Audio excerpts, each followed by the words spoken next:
الحمد للہ رب العالمین لا شریک لہ وبذالک امرت وانا من المسلمین والصلاة والسلام علی من ارسلہ لإماطۃ الشرک والبدعۃ من العرب والعجم وعلى آلہ واصحابہ الذین سعوا فی اشاعۃ التوحید والسنۃ مقرین بقوله تعالی فادعوا اللہ مخلصین لہ الدین اعوذ باللہ من الشیطان الرجیم بسم اللہ الرحمن الرحیم یقولون لئن رجعنا إلی المدینۃ لیخرجن الأعز منها الأذل وللہ العزۃ ولرسولہ وللمؤمنین ولکن المنافقین لا یعلمون قال النبی صلی اللہ علیہ وسلم لا یؤمن احدکم حتی اکون احب الیہ من والدہ وولدہ والناس اجمعین صدق اللہ العظیم اللہم صل علی محمد وعلی آل محمد کما صلیت علی ابراہیم وعلی آل ابراہیم انک حمید مجید اللہم بارک علی محمد وعلی آل محمد کما بارکت علی ابراہیم وعلی آل ابراہیم انک حمید مجید۔ میرے محترم بھائیوں اور بزرگوں، رسول اکرم صلی اللہ علیہ وآلہ وسلم سے ہر مسلمان محبت کرتا ہے۔ وہ شخص مسلمان ہو نہیں سکتا جو آپ صلی اللہ علیہ وسلم سے محبت نہیں کرتا، لیکن آپ صلی اللہ علیہ وآلہ وسلم کے ساتھ محبت کس قدر ہونا ضروری ہے، یعنی اللہ کے ہاں آپ کے ساتھ محبت کا معیار کیا ہے، پیمانہ کیا ہے، اور آپ کے ساتھ محبت کے تقاضے کیا ہیں، اسے جاننا بھی ضروری ہے۔ اس لیے کہ محض آپ سے محبت یہ ایمان نہیں ہے۔ ایک آدمی کہے مجھے رسول اللہ سے محبت ہے تو ہم کہیں وہ مومن ہے، نہیں، اس کے لیے ایک پیمانہ ہے، ایک معیار ہے۔ دنیا کے اندر محبت تو ہوتی ہے، ماں باپ سے بھی ہوتی ہے، اولاد سے بھی ہوتی ہے، محلے داروں سے ہوتی ہے، دوست سے ہوتی ہے، حتیٰ کہ بعض لوگوں کو جانوروں سے ہوتی ہے، جو ہاتھ سے فصل لگائی ہو اس سے بھی محبت ہوتی ہے۔ تو رسول اللہ کے ساتھ محبت کے تقاضے اور معیار کیا ہے، یہ اتنی اہم عمل اور اتنا اہم مسئلہ ہے، اللہ نے قرآن مقدس میں اسے ذکر کیا۔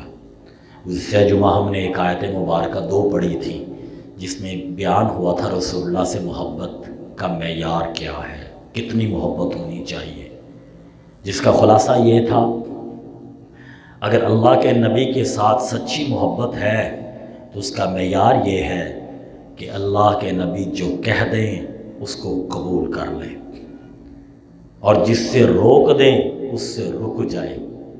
اگر اللہ کے نبی کی بات کو قبول کرنے میں اور رکنے میں اگر مگر لیکن بیکن چونکہ جیسا کہ آ گیا تو وہ محبت رسول نہیں رہے گی اور وہ اللہ کے ہاں قابل قبول نہیں ہوگی۔ اسی طرح اللہ نے قرآن مقدس کے اندر دوسری جگہ پہ بیان کیا تھا، ایمان والے وہ لوگ ہیں جو اللہ اور اللہ کے نبی کے ساتھ محبت کرتے ہیں، اور اگر ان کے مقابلے میں ان کے والدین، ان کے بیٹے اور ان کی اولاد آ جائے تو ان کو بھی چھوڑ دیں۔ وَلَوْ كَانُوا آبَاءَهُمْ أَوْ أَبْنَاءَهُمْ أَوْ إِخْوَانَهُمْ أَوْ عَشِيرَتَهُمْ أُولَٰئِكَ كَتَبَ فِي قُلُوبِهِمُ الْإِيمَانَ۔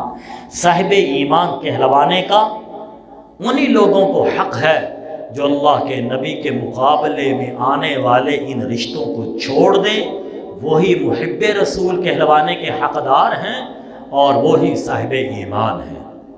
اسی طرح اللہ جل شانہ عما نوالہ کے نبی صلی اللہ علیہ وسلم نے خود اپنی زبان سے بیان کیا ہے مجھ سے محبت کیا ہے۔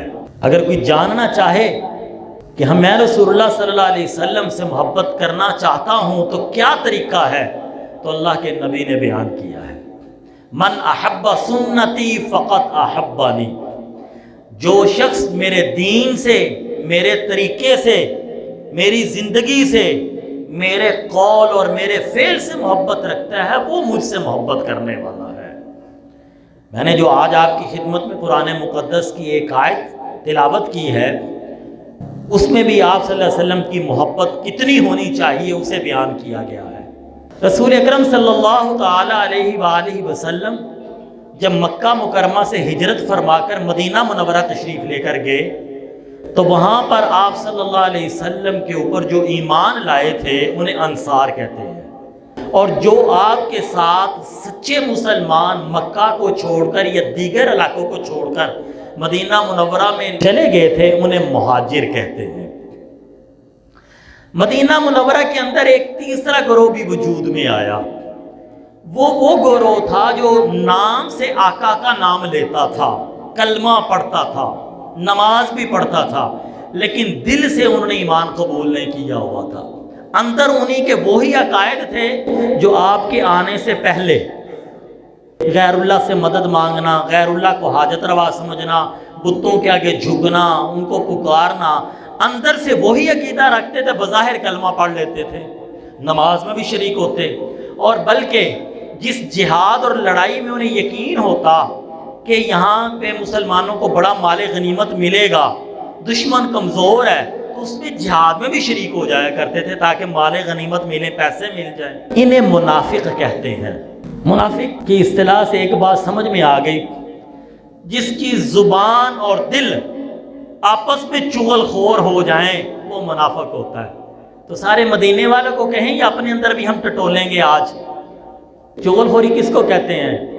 ادھر دی گل ادھر، ادھر دی گل، یہ خلاف واقعہ بات کرنا۔ میرے محترم بھائیوں، مجھے اور آپ کو بھی آج دیکھنا ہے، میں اور آپ بھی کہتے ہیں اسلام سب سے اعلیٰ مذہب ہے، میرے گھر میں ہے نہیں، میرے کاروبار میں ہے نہیں، میری تجارت میں ہے نہیں، اسلامی تعلیمات سب سے بلند ہے، میرے چہرے پہ ہے اسلام نہیں، میرے لباس میں ہے اسلام نہیں، میری شادی میں ہے اسلام نہیں، میں کیا بنا؟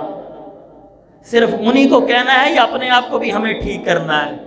میرے دوستو، آج موقع ہے، اپنے آپ کو ٹھیک کر لیں، وگرنہ آنکھ بند ہوتے ہی وہ پچھتاوا ہوگا جس پچھتاوے کا کوئی مداوا نہیں ہوگا۔ آج ایک آنسو بہا لیں، صرف دل میں یہ کہہ لیں، اللہ آج تک عملاً تو میں بھی منافق تھا، آج تیرے محبوب کا عاشق بن کے جیوں گا، آج تیرے محبوب کی زندگی کو اپناؤں گا۔ ماں باپ بھی کبھی کبھی جتلا دیتے ہیں، اتنا تو پہلوں سانو انج تنگ کیتا ہے، اللہ کی قسم اللہ فرشتوں کو آرڈر کرے گا، میرے فرشتوں اس کی پچھلی زندگی کا تذکرہ بھی نہیں کرنا۔ تو نیت کرتے ہیں آج سے ہم پکے مسلمان ہونے کی۔ رسول اکرم صلی اللہ علیہ وسلم 5 سال مدینہ میں گزرے، پھر 6 سال آپ صلی اللہ علیہ وسلم ایک غزوے میں، غزوہ کہتے ہیں جس میں مسلمان لڑنے کے لیے جاتے ہیں، شریک ہوئے، اس کو غزوہ بنی مصطلق کہتے ہیں۔ اس میں منافق بھی آپ کے ساتھ تھے۔ جب واپس آ رہے تھے تو وہاں پہ ایک مہاجر اور ایک انصاری میں آپس میں بات ہو گئی، جھگڑا ہو گیا۔ یہ جہاں پہ لوگ رہتے ہوں نا کٹھے، آپس میں جھگڑا ہو جاتا ہے۔ جھگڑا ہونا بری بات نہیں ہے، جھگڑے کو طول دینا بری بات ہے۔ ان میں تھوڑا سا جھگڑا ہوا، جس کے ساتھ جھگڑا ہوا نا، ایک قول کے مطابق وہ منافق تھا۔ وہ گیا اور اس نے جا کے عبداللہ بن ابی کو جا کے بتایا کہ میرے ہی ایک مہاجر کے ساتھ جھگڑا ہوا ہے اور اس نے مجھے یہ مارا ہے۔ عبداللہ بن ابی یہ منافقوں کا سردار تھا۔ مدینہ منورہ میں رسول اللہ صلی اللہ علیہ وسلم کے آنے سے پہلے اس کی تاج پوشی ہونے والی تھی، یعنی یہ وزیر اعظم بننے والے تھے، یہ صدر بننے والے تھے۔ تو آپ جانتے ہیں وزیر اعظم کو کرسی کھولے یہ چیخاں تے نکل دیاں نے نا، جن جاج نکل دیاں نے پئیاں، اس سے بھی کرسی چھن گئی تھی، اس کی بھی بڑی چیخیں نکلتی تھیں، اور اس نے اندر اپنا جتھا بنایا ہوا تھا۔ اس نے جا کے کہا کہ انہوں نے مسلمان نے یہ زیادتی کی ہے ہمارے ساتھ، اس نے رسول اللہ صلی اللہ علیہ وسلم کے صحابہ کو برا بلا کہا، اور پھر یہ جملہ کہہ دیا، ہم عزت والے لوگ ہیں، مدینے میں جائیں، ہم نے ان کو ٹھہرایا، ان کو زمینیں دیں، ان کو کاروبار دیے، ان کو گھر دیے، اور یہ آج ہمارے ساتھ جھگڑتے ہیں، جائیں گے اور ہم عزت والے ان ذلیلوں کو مدینے سے نکالیں گے۔ وہاں پہ ایک صحابی حضرت زید بن ارقم رضی اللہ عنہ وہ بیٹھے ہوئے ہیں، انہوں نے آ کر رسول اللہ صلی اللہ علیہ وسلم کو بتا دیا، یا رسول اللہ، ایک مہاجر اور انصاری میں جھگڑا ہوا، انصاری عبداللہ کے پاس آیا اور عبداللہ نے آپ کو بھی اور آپ کے ساتھیوں کو بھی اس طرح کہا ہے۔ آپ صلی اللہ علیہ وسلم نے عبداللہ بن ابی کو طلب کر لیا اور اسے کہا، عبداللہ سنا یار، آپ نے اس طرح کی ہمارے بارے میں باتیں کی ہیں۔ وہ کہنے قسمیں اٹھانے لگا، کیونکہ اسے پتا تھا ایک دفعہ اگر میں نے کہہ لیا نا ہاں کی ہیں تو گردن اٹھے گی نہیں، عمر کی تلوار پیچھے کھڑی ہوگی۔ اس نے کہا نہیں، میں نے نہیں کی، حتیٰ کہ اپنے آپ کو سچا ثابت کرنے کے لیے قسمیں بھی اٹھائیں، اور پھر کہا، یا رسول اللہ، آپ ایک بچے کی بات مانتے ہیں اور میں اپنی قوم کا سردار، مجھے جھٹلا رہے ہیں۔ جب اس نے یہ باتیں کی تو آپ صلی اللہ علیہ وسلم نے خاموش ہو گئے، اور جس سے یہ اندازہ ہوا کہ آپ نے عبداللہ بن ابی کی بات کو مان لیا ہے، زید بن ارقم کی بات کو جھٹلا دیا ہے۔ جو زید بن ارقم کے چچا تھے وہ بھی شریک تھے۔ جب انہوں نے رسول اللہ کی یہ باتیں سنی، آ کے بھتیجے کو ڈانٹا، تینوں گل دی سمجھ نہیں لگی، تو ایویں شکایتاں لائیاں نے، تجھے کیا ضرورت تھی برا بلا کا، تو چھوٹا بچہ، تینوں گل سمجھ نہیں آئی، بڑیاں دی گلاں چ کیوں بولے ہیں، ڈانٹا۔ حضرت زید بن ارقم رضی اللہ تعالیٰ عنہ پریشان ہو گئے، چھوٹے بچے کہ رسول اللہ کیا سمجھیں گے کہ میرا ماننے والا یہ جھوٹ بولتا ہے۔ تو صحابہ کو بڑی یہ شرم آتی تھی کہ رسول اللہ کا ماننے والا جھوٹا ہو۔ آج تو رسول اللہ کا ماننے والا جھوٹ پر فخر کرتا ہے نا، اس زمانے میں نسبت ہو جاتی نا کہ یہ جھوٹ بولتا ہے، بولا نہیں ہے۔ آقا کے سامنے حاضر نہیں ہو سکتے تھے کہ آقا جب مجھے دیکھیں گے تو کہیں گے یہ جھوٹ بولنے والا بچہ ہے۔ میرے دوستو ذرا توجہ کرو، ذرا میں اور آپ بھی اب تھوڑا سا آگے چلے جائیں، قیامت کو برپا ہو گئی اور میں جھوٹ بولتے بولتے زندگی گزار گیا، جب آقا کے سامنے آؤں گا تو کس منہ سے آؤں گا؟ آقا کیا کہیں گے، یہ عمر فاروق مسجد کا امام، خطیب، استاد بن کے جھوٹ بولا کرتا تھا، کیا چہرہ دکھاؤں گا آقا کو؟ اور میں اور آپ ہم سارے جھوٹ بول بول کر چلے گئے تو آقا کو کیا چہرہ دکھائیں گے؟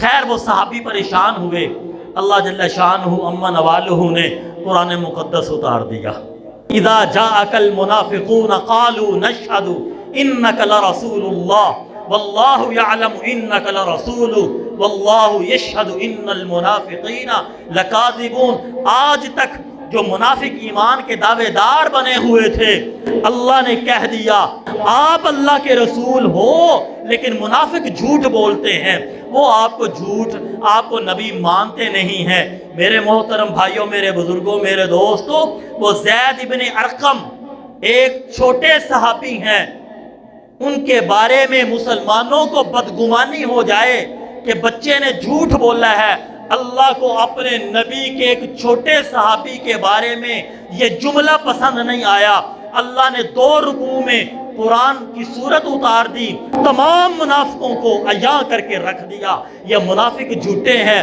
اور پھر جو اس نے جملے بولے تھے نا عبداللہ بن ابی نے، اللہ نے ان جملوں کو قرآن بنا دیا، یقولون لئن رجعنا الى المدینة لیخرجن الاعز منها الاذل وَلِلَّهِ الْعِزَّةُ وَلِرَسُولِهِ وَلِلْمُؤْمِنِينَ وَلَكِنَّ الْمُنَافِقِينَ لَا يَعْلَمُونَ۔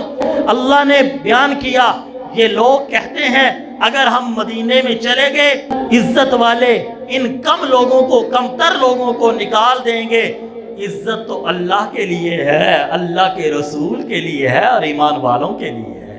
جب یہ آیتیں اتری، ایک روایت میں زید کو بلاؤ اور ایک روایت میں یہ ہے خود آپ بنفس نفیس حضرت زید رضی اللہ عنہ کے گھر گئے اور کہا زید تو سچا تھا، تیرے کان سچے تھے، اللہ نے تیری تائید میں، تیری تصدیق میں قرآن اتار دیا ہے۔ میرے محترم بھائیوں، میرے بزرگوں، میرے دوستوں، عبداللہ بن ابی نے آپ کو گالیاں دیں، صحابہ کو گالیاں دی تھی کہ نہیں دی تھی؟ دی تھی۔ پھر آپ کو زید بن ارقم نے سچ بتایا تھا، سچ بتایا۔ پھر آپ صلی اللہ علیہ وسلم نے عبداللہ بن ابی کو بلا لیا، اس نے آ کر قسمیں کھا لی اور اس کا انکار کر دیا، تو آپ نے پھر کس کو سمجھا، صحیح سمجھا؟ عبداللہ بن ابی کو زید بن ارقم کو؟ عبداللہ بن ابی کو صحیح سمجھ لیا، زید بن ارقم کو صحیح نہ سمجھا۔ چاچے نے ڈانٹ بھی دیا کہ تو نے غلط کہا ہے، تو سردار کے اوپر جھوٹ باندھ رہا ہے۔ میرے محترم بھائیوں، پھر قرآن آ گیا، اور قرآن نے کس کی تصدیق کی؟ عبداللہ بن ابی کی یا زید بن ارقم کی؟ زید بن ارقم کی تائید کی۔ اس سے ایک بات واضح ہو گئی، عالم الغیب کون ہے؟ اگر اللہ کے نبی عالم الغیب ہوتے تو عبداللہ بن ابی کی تائید کرتے، تردید کرتے؟ کیا کرتے؟ جب اس نے آ کے قسمیں اٹھا لیں تو آپ کہتے ہو منو تے ذرے ذرے دا علم ہے۔ 1500 سال بعد فجر دی نماز دے وقت میرے عاشقاں نے کہنا ہے الصلاۃ والسلام علیکا یا عالم ما کان وما یکون، صلاۃ و سلام ہو اس پاکیزہ ہستی پر جس کا علم اتنا وسیع ہے، جو ہوا اس کو بھی جانتا ہے، جو قیامت تک ہے اس کو بھی جانتا ہے۔ آپ نے یہ کہا؟ نہیں کہا۔ قرآن نے آج کی صلاۃ کی تصدیق کی ہے کہ مخالفت کی ہے اس آیت میں؟ یہ جو صبح درود پڑھا جا رہا ہے ہماری مسجدوں میں، قرآن کی یہ آیت اس درود کی تائید کرتی ہے، مخالفت کر رہی ہے؟ کیا کر رہی ہے؟ تائید کر رہی ہے نا؟ نہیں۔ اگر تائید کر رہی ہوتی تو یہ آیت اترنے کی ضرورت، نبی کو بتانے کی ضرورت نہ ہوتی، کیونکہ نبی تو جانتے ہیں، جو جانتا ہو اس کو بتانا تحصیل حاصل ہوتا ہے، اور تحصیل حاصل اچھی چیز نہیں ہوتی۔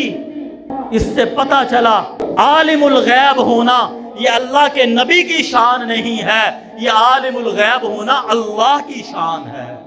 نبی کی شان سید الانبیاء ہونا، نبی کی شان امام الانبیاء ہونا، ہمارے نبی کی شان خاتم الانبیاء ہونا، ہمارے نبی کی شان عاقب ہونا، ہمارے نبی کی شان احمد ہونا، ہمارے نبی کی شان محمد ہونا، ہمارے نبی کی شان مصطفیٰ ہونا، ہمارے نبی کی شان مجتبی ہونا، ہمارے نبی کی شان مزمل ہونا، ہمارے نبی کی شان مدثر ہونا، ہمارے نبی کی شان رحمت للعالمین ہونا ہے۔